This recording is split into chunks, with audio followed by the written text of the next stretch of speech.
Lorsqu'il s'agit d'obéissance et non plus d'enseignement, le croyant peut toujours savoir si oui ou non il obéit à Dieu, en considérant les fruits de son obéissance et en tenant compte de ce qu'il sait de Dieu.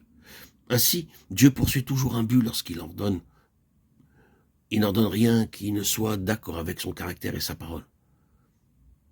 Il y a d'autres facteurs de connaissance, mais nous nous étendrons sur ce point. Revenons au baptême du Saint-Esprit. Examinons comment il se fait que le croyant qui est passé par ce baptême se trouve si particulièrement exposé à l'activité du séducteur. Pour que l'ennemi ait prise sur l'homme, il faut qu'il ait un terrain d'action.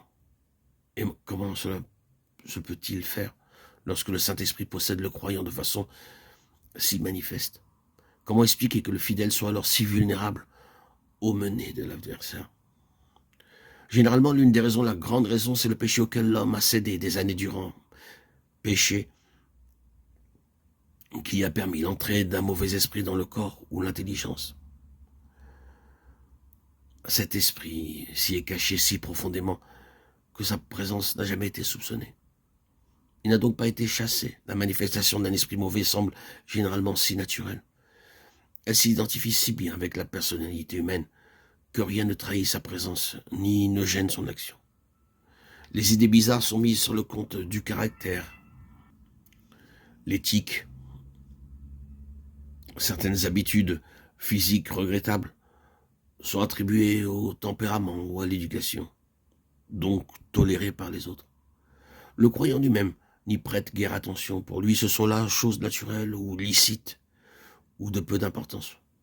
Ou bien l'esprit mauvais s'est introduit dans l'organisme à la suite du péché, peut-être de quelques péchés secrets connus de la personne seule. Ou bien il y est entré par suite de certaines dispositions. Il va sans dire que lors du baptême du Saint-Esprit, le péché a été rejeté, c'est-à-dire toutes les œuvres du diable. Mais l'esprit mauvais que révélait certaines bizarreries de pensée ou de manière est resté. Il demeure, il est ignoré, insoupçonné. Le Saint-Esprit a rempli l'esprit de l'homme, le corps et l'intelligence se sont consacrés à Dieu, mais secrètement dissimulés dans l'un ou l'autre, ou l'un et l'autre, le ou les mauvais esprits qui s'y sont installés depuis des années demeurent toujours. Et maintenant, ils vont agir en contrefaisant l'action du Saint-Esprit.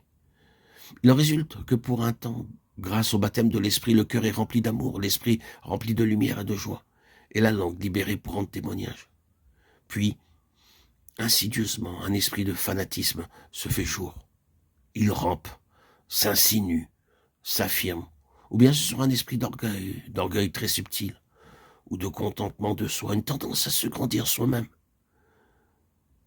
Et tout ceci se manifeste en même temps que les purs fruits de l'esprit.